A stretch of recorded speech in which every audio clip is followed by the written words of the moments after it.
Hey, beautiful, happy, healthy women family. I am so excited that you're joining us for another Fearless Friday, where we simply take a moment to talk about what does it mean to show up as a woman in this world in an empowered way so that we can go after the life that we actually want.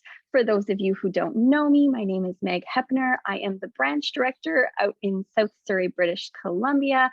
I'm a life coach and I'm the host of the podcast, The Art of Being Human. And today I'm so excited because I have a trailblazer also from South Surrey with me, Amritha. I'm so pumped to be talking to you today. So welcome here. Tell people about you and about what you do. Yes, thank you, Meg. And hello, everyone. This is Amritha here. I'm a habit and health coach. So what I help you do is I help you break bad habits and build healthy, sustainable ones. And I do that by helping you break down your goals into small, bite-sized chunks and take small action towards your goals step by step and help you build consistency in your routine. So that's what I do. And like how Meg said, I am a trailblazer here in South Surrey, and I have previously lived in the Middle East and in India and in California, and then now here in Canada. So I'm in Canada now, in BC now since 3 years. Yeah, I love it. You finally ended up with us. We're happy to have you. We'll take Yay. you. Awesome. And one of the things I so really appreciate about your work is the fact that what you're talking about building is the foundation of the goals and desires and dreams people have, because so often we have goals, desires, and dreams, but we don't have a foundation that supports them. And then we get frustrated when we either don't achieve our goals, desires, or dreams, or we do, and then they slip through our fingers because we don't have the resources to sustain them. And so that's why I admire your work so much. You really build a strong foundation, and from that foundation, so much is possible. So I think the work that you do is fantastic. I love it. Thank you, Meg. Thank you, Meg.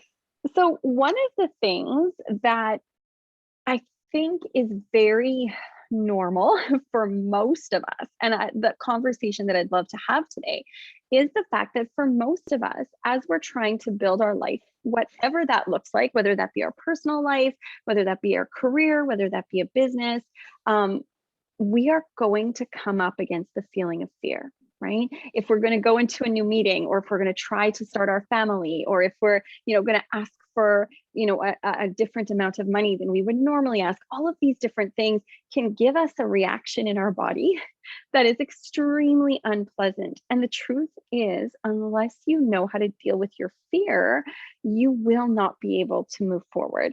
And so I would just love to have a conversation with you about what is fear actually, and what impact can it have in our life if we don't learn how to work and dance with it? Yeah, great topic. So what I would like to say is fear is just an emotion like any other emotion that we have. Happiness, sadness, anger, guilt, shame, right? So it's something that's inevitable, right? Like it's always going to be there. Just like how we go through all these different emotions in the day, we can face fear on a day-to-day basis, whether it's at work, we're trying, like you said, asking for a raise, or doing that project, will I complete it on time, or an interview that you're going to go for, or you're going to start something new, you're going to post a video online, you're going to start that YouTube channel, and you're like, oh my God, what am I, like, you're just fearful, like what's going to happen? Will there be people following me or not?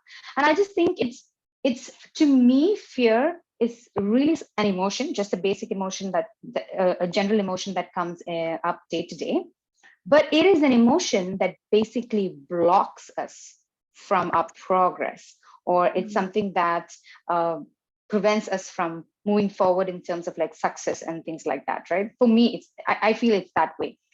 But it's not a bad thing, because that just means that we are aware of the consequences when we're going to do something, right? We're not like, okay, I'm going to jump off the cliff. Ah! Like if you don't fear it, you're just going to keep doing everything and anything, and then something bad might happen, like a health issue or a problem or a damage that might happen. So it's good to have fear when you're doing an investment or when you're going for something. It's good to have that fear.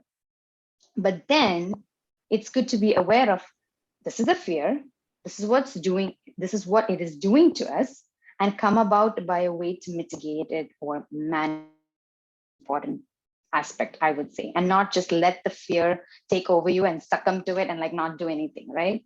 So I'm sure everyone's heard this, but there is a saying like false evidence appearing real, right? So we like when we hit the fear, we're like, oh my God, something's going to happen. Oh, if I do this, this is going to happen. If I do this, this is going to happen. It's just a false evidence. We don't know. Like we haven't tried it yet. Then how do we know it's going to happen, right? Yeah. I I like what you did immediately, which is you deglorified fear. Because one of the things we do as a society is we take fear and we put it up on a pedestal, like, oh, it's this big thing that's impossible to get past, and as if it's king of all the emotions, and whatever. And I like that you kind of bring it down to its proper place. Like it's simply an emotion. That's it. Yeah. It's an Just like emotion. happiness and sadness. Yeah. Yeah, totally. And the fact that not only is it only one of the many emotions we have, it can potentially be a very beneficial emotion if we use it properly. Because what you're talking about, and I think is so brilliant, is this idea of like, if fear is there, it's asking you, can you acknowledge and be aware of consequences? Can you Yeah. see what could potentially happen? If you say, yes, I can, thank you, now I will move on, then you're using fear in a beautiful way because it's giving you more information. It's actually making you more intelligent about the choices that you're making and the things that you're doing. Whereas if you go, oh, these things could happen, well, then I have to stop in my tracks. Now you're making well, you're not making choices or taking action, and it's keeping you blocked and stuck, but you get to choose what fear is for you, whether it's an arrow on the path while you're going or a cage. Yeah, totally. I definitely agree 100% on what you said about, because of being aware of the fear, we are being prepared of the consequences, right? It's not like we're jumping into the fire and then later on realizing, oh my God, I burned myself. Like you're jumping into the fire, you know you're going to get burned. So do you want to do it? Now think about the decision you're going to make and do it, right? So it's good to have that fear in everything that we Yeah. do, but we Yeah. should not let it block us. That's the main point, right? Like we should not let it Yeah. hinder our progress or stop us from doing the things we want to do in life. Yeah, totally. I love that. And another point that you made is that fear can be false evidence. Yeah. And I think that that's such an important thing because when we feel fear, it can often be in connection to past traumas that we've had.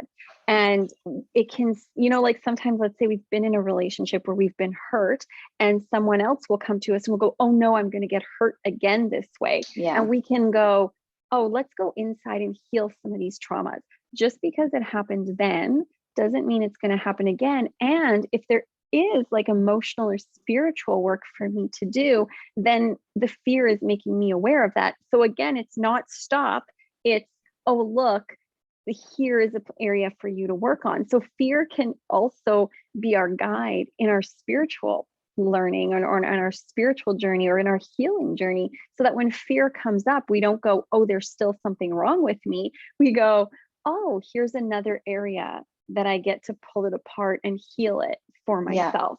So I think Yeah. that that's a beautiful thing as well.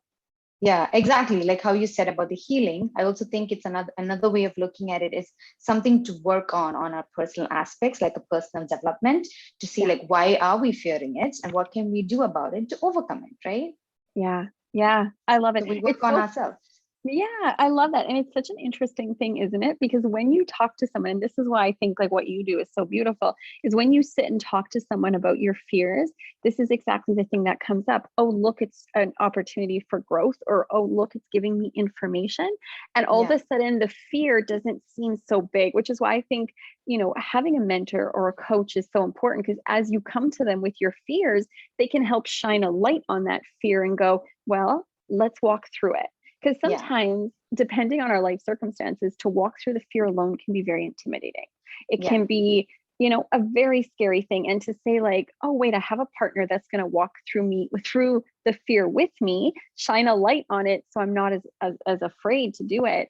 I think that that's such a beautiful thing. I think that that's Yeah. amazing. Which sort of brings me to the next question that I have for you is, if you do feel fear, in what ways can you respond, or I guess I could even use the word manage it, so that you can gain from it the gifts that it has to offer you?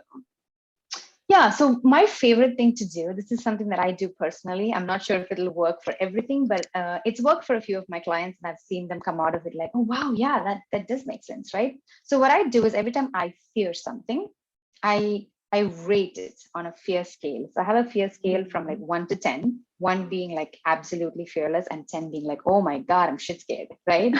So if I say if I have to go for an interview, or if I'm like doing something like I'm recording a video and I have to put it on like social media or something, and I'm like, oh my God, I'm scared, or like whatever, right? So then I sit with my fear scale and I gauge it. Like 10 would be my worst fear and my worst fear. So this is for everyone listening. When you're doing this on a scale of 1 to 10, think of the worst thing that can happen to you, and you're really scared of that happening, right? So for me, it would be something happening to my family member, anyone dying, like any close person dying. Like I would fear that I don't want them to like get any disease and die in a bad way. And even to me, like for me also, that's like what's the worst thing that can happen? Like me dying with like, I don't know, breaking my arms and living like that for like 10, 15 years before dying. Like that's not something nice, right? So that's on my 10, right? Something that you really fear. Or some, if it's a family with kids and other things like that, it's anything happening to your children or anything happening to your job, right? Like that's what you fear the most. And then I would take this fear, which is like my interview, or oh, I have to post this, or I have to do something, and I rate it. And it's always usually like 5 or less than 5, because it's never there up. And then when I do that, I get this perspective of, you know what? I'm like, I'm shit scared right now, but it's only a 4 or a 3 compared to like that Yeah. big fear that I have. And then it gives me the perspective like, yeah, I don't really need to like be worried or scared, because it's just a 3 or a 4. I just have to manage that emotion. And then that's when I sit down and I work it through like, okay, if I do this, what's going to happen, what's the consequences, and what will I how will I deal with it, like the side effects of if I do it. And usually there's not many side effects, it's just like one or two, which is like, meh, it's okay, nothing major is going to happen.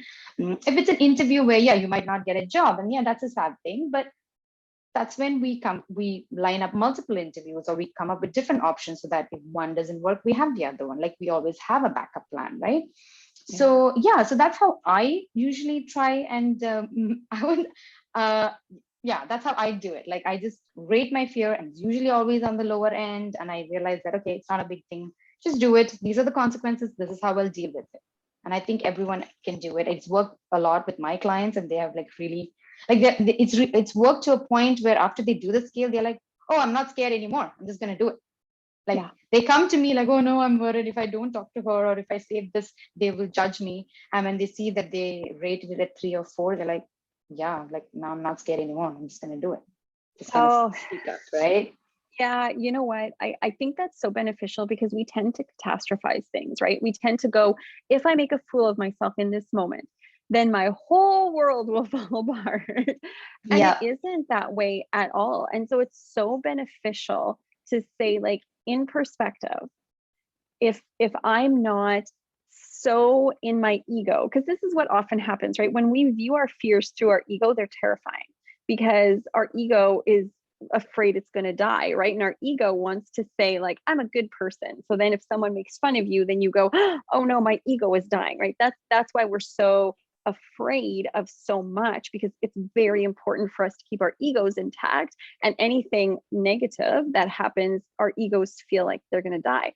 And it's like, if you can take a moment and say, I am not my ego, right? My ego is a part of me. It's fine. It's lovely. That's great. But I am something greater than my ego. And to look at it from that perspective and not be so in your story, but to be the observer of your story. All of a sudden you go, oh, wait, if somebody doesn't like what I put out, or if this doesn't happen for me, or if I don't get to accomplish this, or I'm not part of that speaking panel or whatever, all of a sudden you yeah, go, I'll survive. I'm okay. It might hurt my ego, but I'm okay. And I think it's yeah, interesting because one of the best ways, or one of the ways I feel like it's very easy to catastrophize things, is to follow what I call the 3 Ps. And they're not mine. Someone else came up with them, but I think they're really, really fascinating. When we get really caught in a fear, we often think it's personal and it's permanent and it's pervasive, right? Like, this will say something about me, so it's personal. If this happens, then I'm bad. it's permanent, meaning I'll never be able to, get a job. I'll never be able to have a child. I'll never be able to, start my own business if this fails. So it's permanent. Your failures for forever, and it's pervasive. Oh, see, I fail at everything, or oh, see, nothing ever works out for me, or nobody likes me. And I think if you can go, okay, can I take those 3 P's and make it less personal, less pervasive, and way less permanent, then you can really go like, oh, this is simply a moment in time. Yeah. And it's also a lesson learned, like you mentioned, like you would try something and you failed. I think we should not be bummed about it, but we should be like, okay, I learned something. Like, okay, now I'm not supposed to do it this way. Now I'm going to try it another way. Like, it's like that fear just teaches you something, like whatever you're trying to do, you just learn something new. So I think we should take it as a lesson learned and do it in a different way. And it's okay to fear and do it, but just do it, right? Yeah. And I think sometimes it's a neat thing for me. And I don't know if anyone else ever feels this way, but I think it's a neat thing to think like how I handle fear is how I'm evolving humanity. And I know that that's kind of big, but if you think about early man, right, they desperately needed fear. Early man needed to be afraid of, the tiger that was going to come and eat him. He needed to be afraid of all these different things because they were exploring the world for the very first time. But since then, man has come quite far, and we've evolved in so many ways where we are not early man anymore. We know about gravity. We no longer worship the sun. Well, I mean, maybe some of us do. I would easily be a sun worshiper. I love the sun. But, we don't think it's the gods fighting in the heavens when the clouds, release rain or whatever. We've evolved in so many ways. When we handle our fear well, we're also evolving humanity into saying like, this doesn't have to be such a dominant experience for us. We can move humanity forward by viewing it as a learning experience, as a benefit, because it's an arrow, as a teacher, as the exposure of consequences, but not as this paralyzing thing. And so I think what you're doing when you walk with people through fear is an incredible thing. So that leads me to, if people are interested in doing this work, if people say, gosh, yes, I need someone to walk with me as I examine my fear, how can people get a hold of you? Yes, so they can get a hold of me just by sending a message over here after the video, right?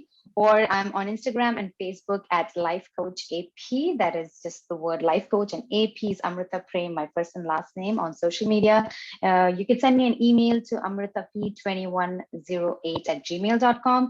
And I also have a website, which is go.lifecoachap.com. And on there, you have like tons of information about my coaching program and about me per se, and everything else, like a lot of freebies on there as well.